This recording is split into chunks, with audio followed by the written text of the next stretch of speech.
A cultura organizacional manda na porra toda. Tem uma frase que diz que a cultura organizacional come a estratégia no café da manhã. Olá, vamos dar início ao nosso primeiro Fluxocast, Pequenas Empresas que Funcionam. Eu me chamo Érica Carla.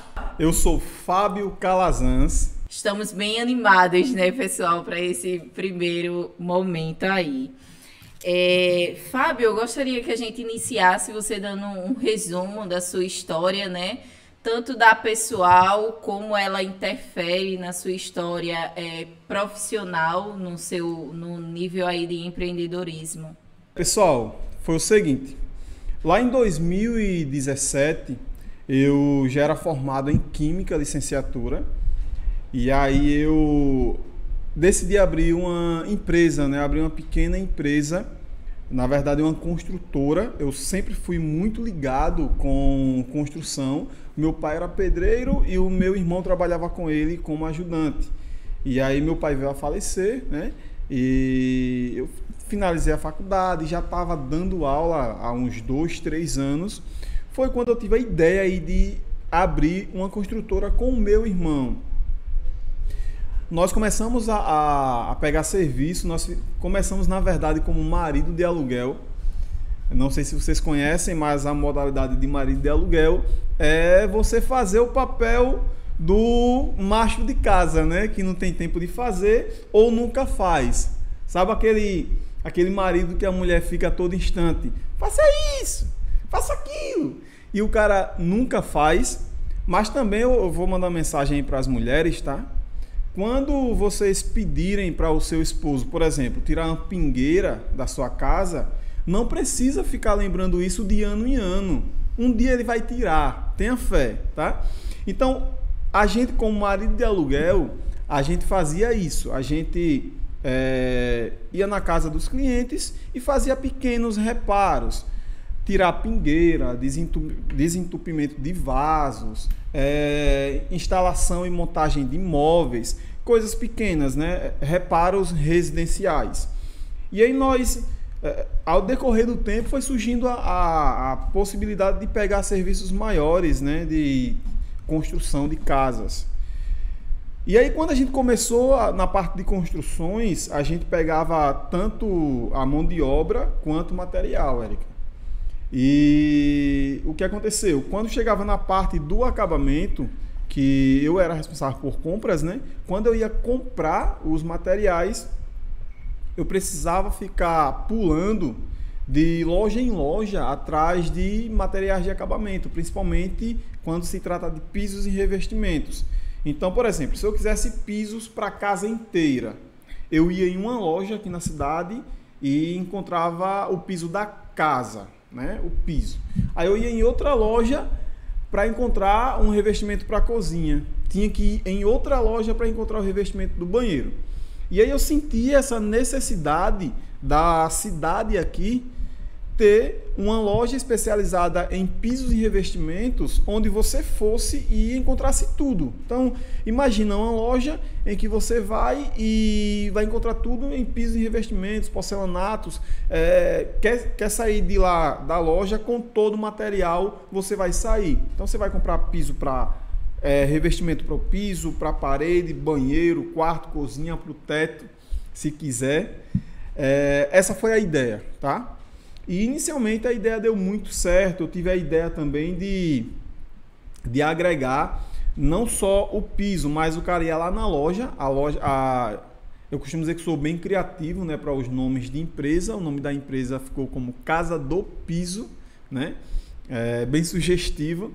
Então a pessoa ia lá na loja e comprava o piso, e se ele quisesse, ele já agregava a mão de obra. Então, Interessante, né? Como a gente começou como construtora, a gente já tinha essa pegada de construtora, então pensei, poxa, é muito cômodo você comprar o piso, e se você quiser, você já fecha também a mão de obra com pedreiros qualificados, com a garantia da loja. Então, o pessoal teve uma adesão muito boa. O negócio deu muito certo, graças a Deus. Tanto é que está aberto até hoje. Nós iniciamos em 2017 e já estamos, quando a gente está gravando esse vídeo agora, é novembro de 2022. Então, é a minha principal empresa hoje. Eu sou dono de 4 pequenas empresas. Então, hoje é a minha principal empresa e, graças a Deus, tem dado muito certo. Então, meu início foi assim, foi com a Casa do Piso. Fábio, foi fácil?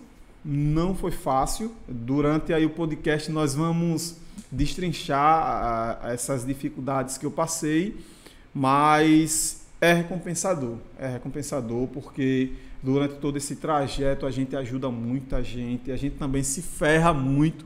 Então, só quem sabe, né, o que passa na cabeça e na pele de um empreendedor é quem está no campo de batalha. Então, você passa por muitas coisas, você precisa estudar, enfim. É isso, foi esse o início.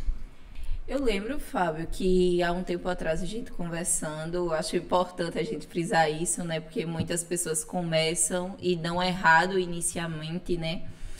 Eu lembro que você comentou que quando era adolescente, você começou um pequeno empreendimento, eu acredito que em vendas de DVD, não me recordo, que foi aí o seu início de fato nesse mundo do empreendedorismo, ou veio mesmo desde criança que você já vendia alguma coisa, que tem muito isso, né, do passado e tal. Realmente, eu falei mais da minha empresa atual, né? Mas o empreendedorismo em mim é desde criança mesmo. Então, a minha mãe sempre foi feirante, né? Ela vendia feijão verde. E eu sempre a acompanhava. Então, vendia feijão verde, vendia coco no mercado. E desde cedo, cara, já vendi picolé, já vendi macaxeira com carrinho de mão pela rua. Ajudava a minha mãe a vender feijão pela rua. Então, a gente enchia uma bacia de feijão verde e saía de porta em porta oferecendo. E aí quando cheguei à adolescência, né, já com esse espírito empreendedor, e eu devo muito isso à minha mãe sempre foi muito inquieta, a minha mãe é a minha heroína, né? Ela sempre foi muito inquieta, ela nunca esperou pelo meu pai, então sempre trabalhou, e sempre foi assim, né, como ambulante, sempre arrumava alguma coisa para vender, para trazer dinheiro, para trazer o sustento para dentro de casa, tanto é que por longo tempo ela sustentou a nossa família. E eu ali, ajudando ela, né? Aí, quando chegou na minha adolescência, eu gostava muito de rock, né? Eu, ainda hoje, curto muito rock, é o meu estilo favorito. Então, eu também vi que na nossa cidade não tinha nada relacionado a rock. Tudo que a gente queria, cara, comprar um CD para capital, comprar uma camisa para capital, comprar acessórios, aquelas pulseiras, sabe, cheia de espeto, que a gente chama de spike, para capital, contorno, sabe o que é contorno? Sim, sei. Pronto, contorno. Mas, então, tudo que a gente precisava de rock, a gente ia para Maceió. Aí eu, com o espírito empreendedor, pensei, poxa... Sempre vem na necessidade, né? Porque assim, eu acho que uma empresa, ela nasce da necessidade. Ela nasce de uma visão de facilitar as coisas, de ajudar as pessoas. Aí tudo que a gente quer de rock, cara, a gente precisa correr para a capital, sendo que a gente tinha uma galera muito grande aqui em São Miguel que curtia rock. Aí eu pensei, vou colocar uma lojinha de acessórios de rock. Então nessa lojinha vendia o quê? Vendia CD, vendia DVD, era na época do CD e DVD, que a galera não sabe nem o que é isso mais. Vendia acessórios, correntes, pulseiras, bandanas e camisas, né? Então assim, eu abri essa lojinha numa área lá de casa que tinha 2x3, então eram 6 metros quadrados. Na parede assim eu enchi de CDs e DVDs, uma bancadazinha com vários acessórios, uma mesinha e um computador onde eu gravava os CDs e DVDs, pirateava, mas também tinha original, tá? Tinha original. E aí tinha também a questão do MP3. Na época estava muito forte essa questão do MP3, era novidade. O aparelhozinho mesmo, MP3. Tu chegou a alcançar o MP3? Sim. Pronto. Aí a galera levava muito esse aparelhozinho para colocar a música, né? Tirar, colocar a música, álbuns novos e tal. E aí a gente cobrava para colocar essas novas músicas, né? Assim, deu muito certo durante o tempo. Depois, o nível de inadimplência aumentou muito, porque a maioria dos meus clientes eram meus amigos, da galera do rock mesmo. Então, a galera começou a comprar muito fiado, chegou um momento que eu não consegui mais segurar o negócio. E aí nós tivemos que fechar, veio aí a minha primeira falência. Mas a minha primeira experiência mesmo com um negócio em si foi com essa lojinha chamada World Rock. Eu lembro o nome da loja até hoje. Muito interessante, é bacana, né? A gente mostrar para as pessoas que nem sempre da primeira vez dá certo, né? O mundo do empreendedorismo, como você comentou, é cheio de desafios. E aí a gente sempre tem que se desdobrar, né? Para fazer acontecer. E aí, você tem licenciatura em Química, né? E aí soa um pouco meio estranho, né? Tipo, você desde sempre teve o espírito de empreender, mas aí foi para licenciatura. Como foi isso? Por que isso aconteceu? É o seguinte, no ensino médio e até no fundamental, sempre me destaquei nas matérias de exatas, né? Química, física e matemática. E aí, quando eu terminei o ensino médio, eu não queria ficar parado, eu não queria ser pedreiro, né? Eu não queria seguir aí os passos do meu pai, obviamente. Então eu vi nos estudos desde sempre uma oportunidade de crescer, né? De crescimento. E aí você fala, poxa, você sempre foi ligado à construção civil, por que você não foi para engenharia civil e tal? Cara, 2 motivos, né? Primeiro, eu precisava, como eu entrei tarde na escola, eu entrei na escola com 10 anos de idade, por motivos financeiros, né? A minha mãe dizia que não tinha condições de colocar a gente antes, mesmo tendo escolas públicas, ela dizia que não tinha condições de comprar roupa, de mandar os filhos para a escola. Então, foi meio que uma escadinha. Primeiro foram os meus irmãos, quando ela sentiu que dava para mim, eu fui, e aí eu acabei indo tarde, com 10 anos de idade. Eu acho que por isso que eu sempre tive isso em mim, de ser muito estudioso, de levar os estudos a sério. Tanto é que nenhum dos meus amigos próximos fizeram faculdade, nenhum dos meus irmãos ou parentes, as pessoas próximas, não avançaram além do ensino médio. Eu avancei por causa disso. Eu queria muito ir para a escola quando era criança e a minha mãe não tinha condições, né? Eu lembro que na época eu tinha até raiva dela, porque ela me colocou na escola muito tarde, mas depois eu entendi. Depois ela foi me explicar que não tinha me colocado antes na escola porque não tinha roupa, a gente não tinha o básico, não tinha uma calça, né, um tênis para ir para a escola. E quando eu iniciei, tanto é que eu ia o ano inteiro com uma única roupa. Os coleguinhas até brincavam que era a farda, né, da escola. Enfim. E aí, quando eu terminei o ensino médio, obviamente sempre fui muito estudioso, então eu me sentia preparado para fazer um vestibular, fiz e passei. Por que eu escolhi Química e não Engenharia Civil, já que eu sempre fui ligado à construção civil, né?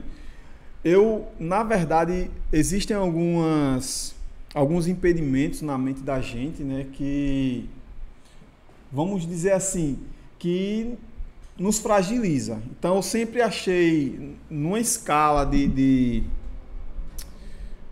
sei lá, não é de profissão, uma escala de hierarquia, um filho de pedreiro se tornar engenheiro, eu sempre achei muita coisa. Eu pensei, bicho, uma coisa mais próxima da minha realidade. Eu precisava entrar na faculdade e começar a trabalhar o quanto antes, porque os meus pais não tinham condições de me sustentar em uma faculdade, obviamente. E a gente sabe que engenharia civil, não sei agora, mas na época, mesmo que fosse pública, você ia ter uma certa despesa. Aí eu pensei, eu preciso entrar na faculdade que eu consiga trabalhar já no segundo, no terceiro período.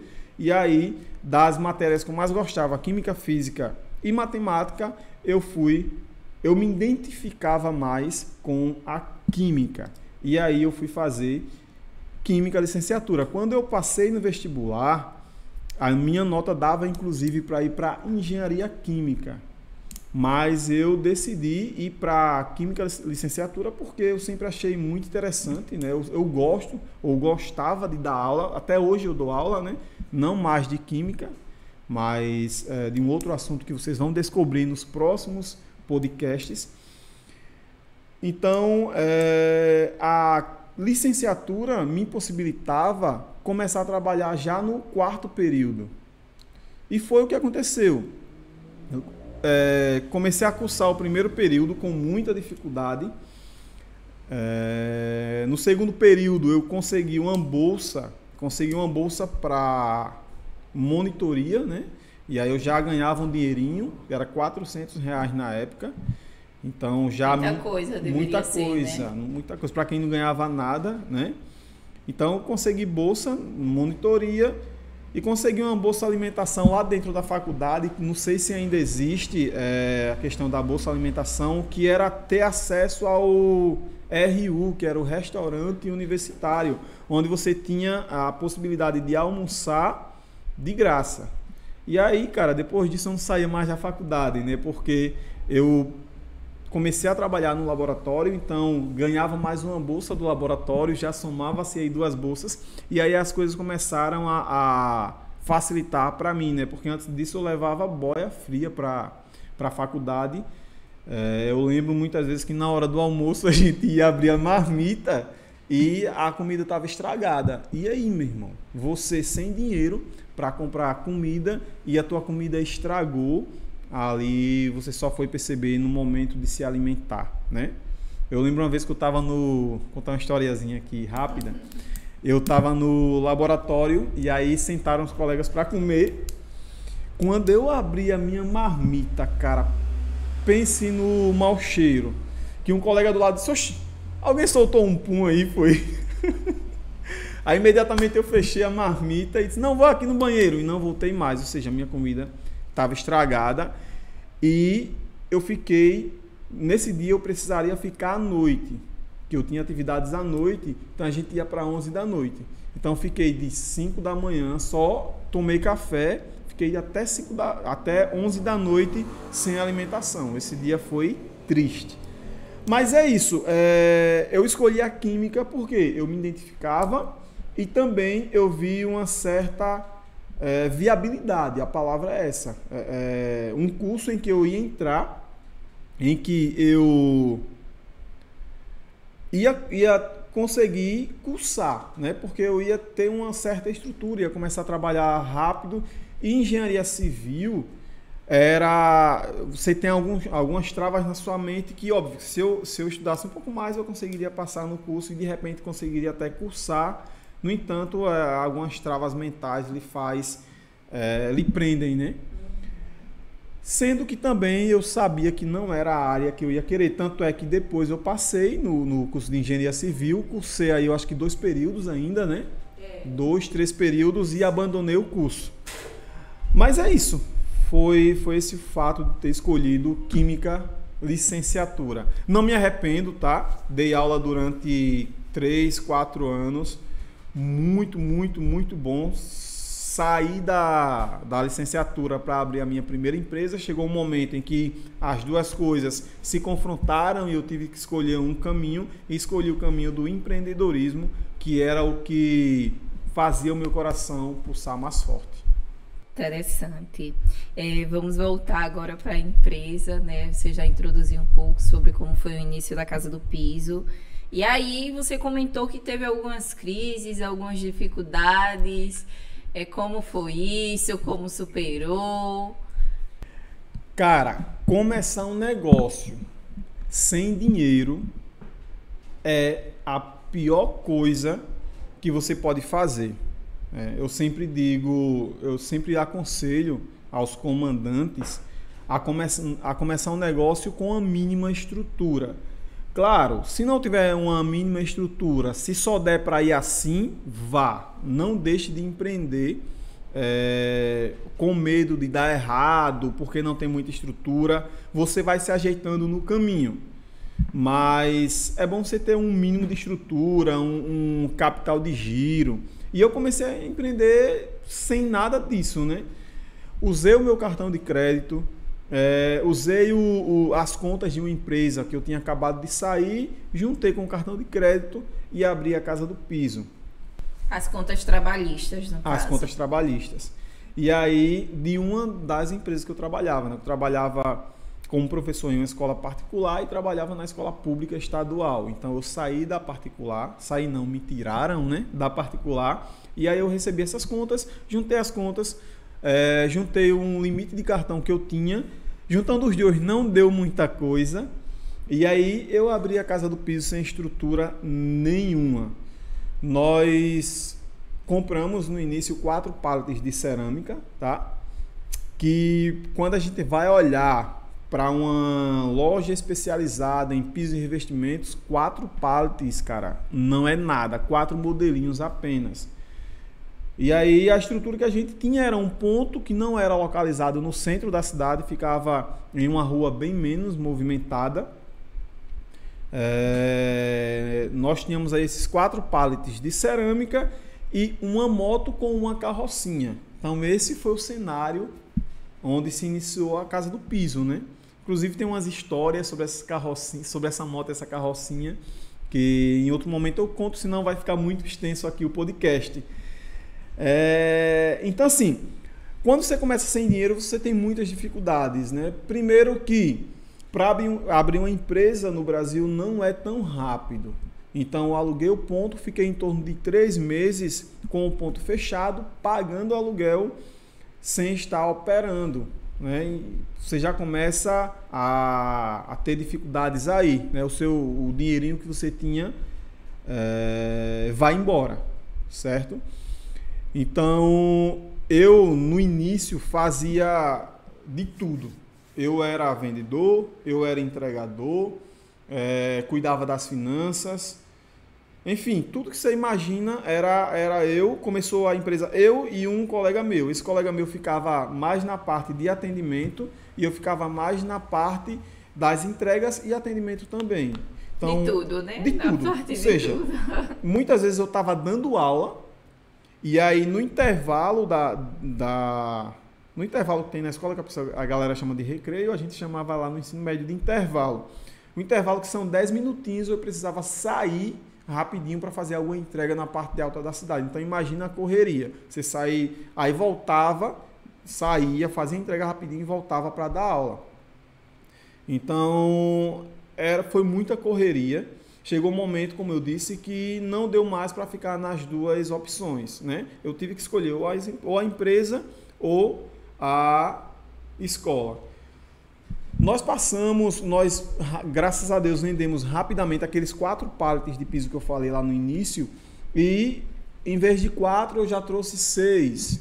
Dos 6 eu trouxe 8. Dos 8, 16. E assim foi crescendo, né? 6 meses depois a gente estava com bastantes modelos de pisos e revestimentos, mas assim, não foi fácil. Não foi fácil. Alguns meses fechando no vermelho, tirando dinheiro no bolso, injetando dinheiro do meu salário na empresa. Eu sempre recomendo para os comandantes que nunca comece uma empresa só com o dinheiro ali da empresa. Você não pode depender só da empresa para sobreviver no início. Porque para a empresa começar a lhe dar um certo retorno, cara, isso vai demorar de 6 meses a 1 ano. Então, o bom é que você não dependa dela para sobreviver. No início, sempre tenha outras fontes de renda, uma segunda ou terceira fonte de renda. Porque no início, muito provavelmente, você vai precisar estar injetando mais dinheiro. Ou seja, você vai colocar em vez de tirar. Se você começa já tirando, fica muito complicada a situação, pode ter certeza. Certo. Qual foi o momento da Casa do Piso, né, que você disse, essa foi a virada de chave, esse foi o momento que eu realmente consegui sair dessa situação, que deu esse estalo, que veio novas ideias? Eu acredito que foi quando a gente mudou de ponto, porque a gente ficava atrás de uma outra loja de material de construção. Então a nossa loja era praticamente na garagem da outra loja. A outra loja dava de frente para o centro e a nossa loja ficava nos fundos dessa loja, que era uma rua pouco movimentada. Então, quando eu tive a oportunidade, desocupou um ponto no centro, foi uma decisão difícil, né? Por isso que eu digo que o empreendedor ele precisa tomar várias decisões difíceis, porque veja só, eu saí de um ponto de R$600 para um aluguel de R$2.500. Então, assim, mais que triplicou, né, o valor do aluguel. Então, qualquer outra pessoa ia dizer, poxa, como é que eu vou pagar esse aluguel? Né? Então, assim, eu não sei se é uma decisão difícil ou se é um pouquinho de loucura que o empreendedor tem, né? Porque quando surgiu... Mas aí você vai sentindo que o negócio estava dando certo, né? Que havia necessidade de uma decisão dessa. Claro, eu já tinha percebido que o negócio era viável, que existia uma viabilidade no negócio, eu já tinha validado aquele negócio. Então, se a gente estava vendendo ali naquele lugar que não era muito movimentado, se eu fosse para o centro, obviamente a gente ia vender bem mais. E aí foi dito e feito. A gente saiu de um faturamento de R$40 mil para um faturamento de R$100 mil. Então, eu acho que foi nesse momento que a chave virou. Foi no momento da tomada de uma decisão difícil, onde as pessoas diziam, quando você externa, né, que você, para as pessoas que você vai mudar, né, que você vai para um outro local, porque querendo ou não, você vai pedir opiniões. As pessoas começam a colocar empecilhos, dificuldade, não todas, né? Mas boa parte sim. Então, começaram a dizer, Fábio, não vai para aquele ponto, ali enche, você vai pagar muito mais caro, será que compensa? Então, a tomada dessa decisão, eu acho que foi a virada de chave para o crescimento da empresa. Muito bacana. A gente sabe que os empresários em si, né, de uma forma geral, eles passam por diversos desafios que a gente comenta bastante isso porque é inevitável, né, não falar sobre esses desafios. Mas qual o desafio que você julga, na sua concepção, que você julga o mais importante ou que o empresário, principalmente no início, deveria prestar atenção, olhar com mais cuidado, além dos demais, né? O principal. Realmente são muitos desafios. Você primeiro começa uma empresa, né?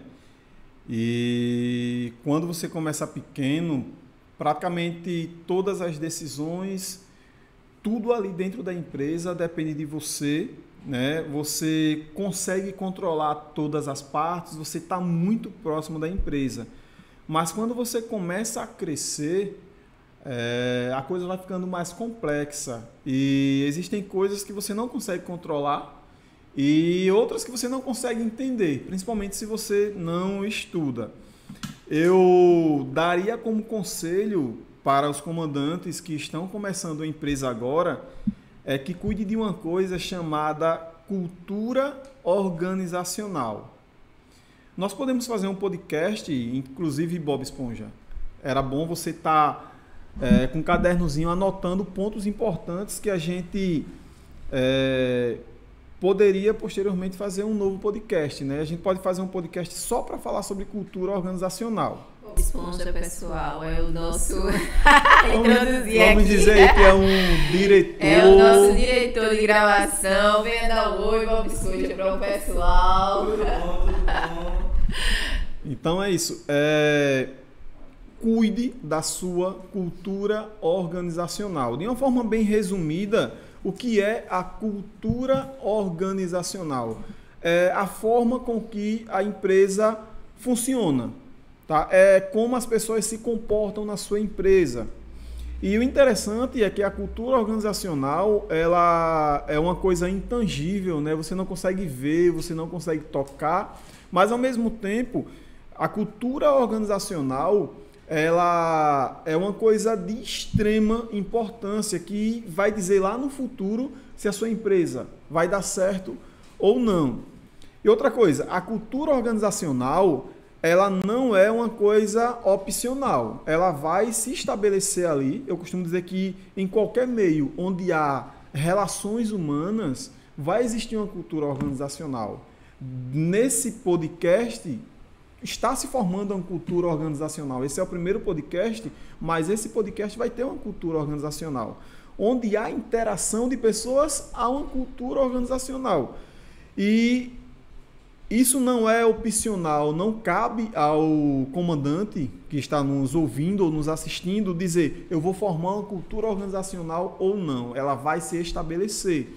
Cabe a você, comandante, direcionar essa cultura para uma cultura boa, uma cultura de resultado, ou cabe você deixar essa cultura ao léu, deixar ela se formar do jeito que ela quiser. Se você vai ter o controle, né? Se você vai ter cultura ou não, né?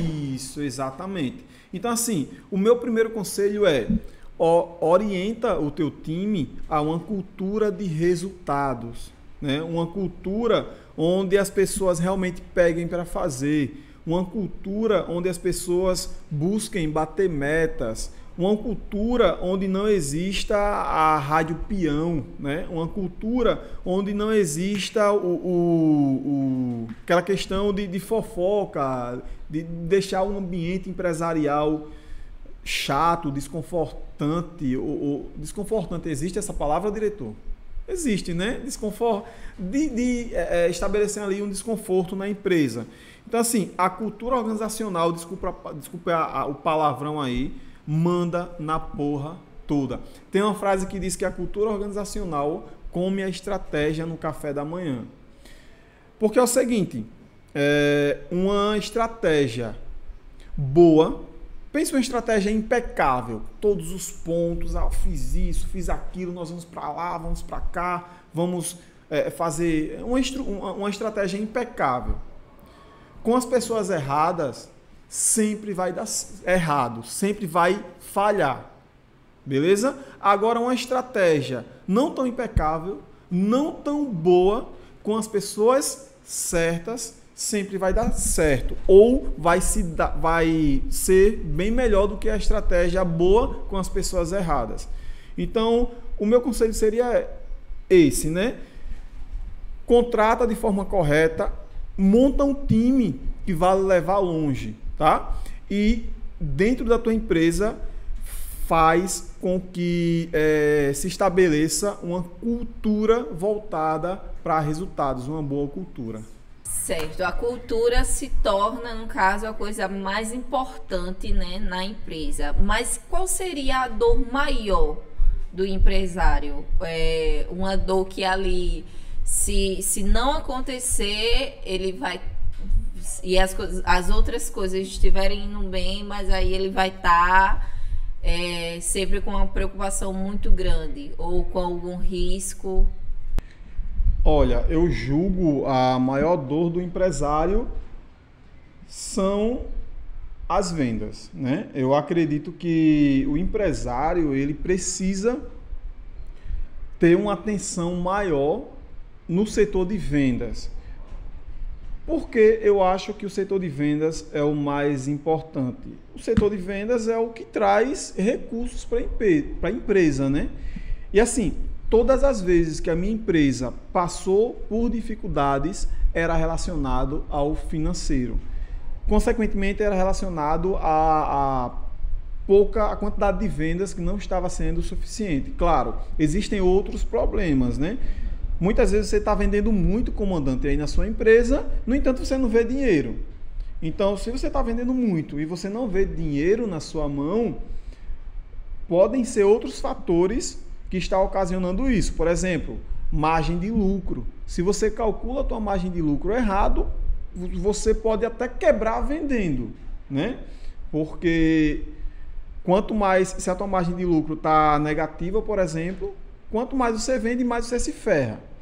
Então, assim, no meu caso, foi falta de vendas. Quando você não vende o suficiente para pagar as contas, para sobrar alguma coisa para a tua reserva, é um problema enorme, cara. Não tem nada mais nesse mundo que envelheça um dono de empresa do que falta de dinheiro. Então, assim, se não há vendas, não há mais nada na sua empresa, cara. Todos os outros setores vão sofrer, tá? Porque o setor financeiro, eles vão trabalhar, eles vão gerir o quê se não tiver dinheiro, né? Enfim, todos os outros setores dependem do setor de venda. Então, a dor maior de um empresário, no meu ponto de vista, ou a minha dor, foi relacionado a vendas. Cara, será que eu vou... Tanto é que quando você abre uma empresa, você se pergunta, cara, será que esse produto é vendável? Será que eu vou vender o suficiente para pagar as minhas contas? Será que esse produto vai ter uma aceitação no mercado? Então, assim, tenha um olhar mais delicado para o setor de vendas, né?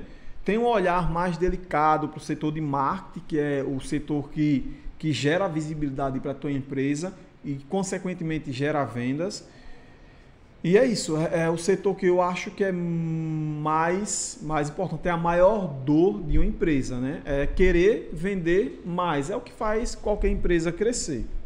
Inclusive você utilizou estratégias, né, sobre como vender mais. Eu não sei se seria um tema de um próximo podcast, ficaria mais extenso, não, né? Seria sim, porque assim, quando a gente vai falar de vendas, de estratégias de vendas, meu muito irmão, amplo, né? Muito amplo. Eu acho que isso aí daria uns 20 podcasts, Érica. E aí, para finalizar, você comentou no início, né, que atualmente você tem 4 empresas. Como foi essa expansão? Porque no podcast inteiro, né, a gente falou praticamente da primeira, de como foi a Casa do Piso, como foi a expansão de 4 empresas, o que foi que aconteceu, qual foi a virada aí de chave? Eu sou fascinado por empreendedorismo, né? Então eu respiro isso 24 horas. Então, cara, eu sempre que tenho a oportunidade de abrir mais uma empresa, eu abro. Eu acho que eu sou fascinado por isso. Quer me deixar apaixonado, chega assim no meu ouvidinho e sussurra para mim: ei, vamos abrir uma empresa? Eu fico louco e a gente vai logo para as estratégias de como a gente vai abrir essa nova empresa. Então, hoje eu tenho 4 empresas, tá? Isso gera também um alerta, né? Eu acredito aos ouvidos de quem tá ouvindo, que não é tão simples assim, não, né? Vamos abrir mais uma empresa. Não é simples, tá? Então, óbvio, a gente vai fazer todo um estudo antes, vai ver a viabilidade. Pesquisa de campo, para ver se naquela região aquele produto ou serviço vai dar certo. Porque enfim, além de abrir uma empresa no Brasil, além das dificuldades de abrir uma empresa, você tem dificuldades para fechar também, né? Não é sim. simplesmente para fechar, tipo, se não der certo, você precisa ter toda uma estrutura. Para fechar, por incrível que pareça, é mais difícil do que abrir, né? Então, assim, eu tenho hoje 4 empresas e empresas de segmentos diferentes, né? Tenho uma loja do segmento de material de construção, mas que não é de material de construção. Lá nós somos focados em pisos e revestimentos. Eu tenho uma loja de material de construção em geral. Eu tenho uma farmácia e eu tenho a Progesol, que é uma empresa de energia solar. Inclusive, essa farda que eu estou hoje é da Progesol. Então, assim, cara, eu sou fascinado por empresas, pelo mundo do empreendedorismo. Eu acho que não é a política que vai mudar esse Brasil, não é o Lula, tá? Não é o Bolsonaro, não são os deputados, enfim, não são os políticos que vai mudar esse país. Quem vai mudar esse país e quem faz a diferença já hoje nesse país são as micro e pequenas empresas, são as MPEs, certo? Eu trouxe alguns dados aqui para a gente finalizar esse podcast. Em 2022, desculpe, tá? Em 2022, as MPEs são responsáveis por 30% do PIB do Brasil. Meu irmão, isso é muita coisa. Então, assim, 70% dos empregos gerados em 2002 nesse país, em 2002 não, desculpe, 2022, foi gerado pelas micro e pequenas empresas. 99% das empresas do país, tá, são micro e pequenas empresas. 1% apenas são empresas de porte médio e porte grande. Nós somamos 20 milhões de micro e pequenas empresas. Então, assim, quem vai mudar esse país, ou quem movimenta esse país, quem tem a força de mudar esse país são os micro e pequenos empresários. Eu faço parte desse grupo enorme, você também faz parte, Érica. E assim, nós precisamos conhecer a força que nós temos, tá? É isso. Eu sou um apaixonado por empreendedorismo e nós vamos falar muito sobre isso aqui no FluxoCast. Então é isso, né? Aqui um pequeno resumo do Fábio, sua história, o início da empresa, né? E por hoje é só. Pessoal, nós vamos ficando por aqui, né? E eu já vou pedindo aí para você que gostou do conteúdo, vem muita coisa nova, vem muita coisa legal aí pela frente, mas não sei se você está assistindo no YouTube, não sei se você está assistindo em uma das plataformas de podcast, mas cara, se inscreve nos nossos canais, deixa o teu joinha, manda esse podcast para o maior número de pessoas que você conseguir, para que a gente possa alcançar mais pessoas. Deixa os teus comentários aqui, a gente quer lhe ouvir, a gente quer trocar ideias com vocês.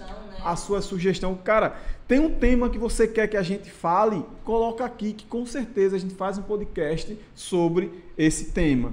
E é isso, espero que vocês tenham gostado. Nós fazemos isso aqui com muito carinho, né, Érica? Verdade. Vamos continuar fazendo e, assim, de coração mesmo, espero que esses conteúdos tragam aí um pouquinho de conhecimento para você. Se a gente conseguir ajudar um dono de micro e pequena empresa que seja, eu tenho certeza que a gente já vai estar cumprindo o nosso papel aqui nesse podcast.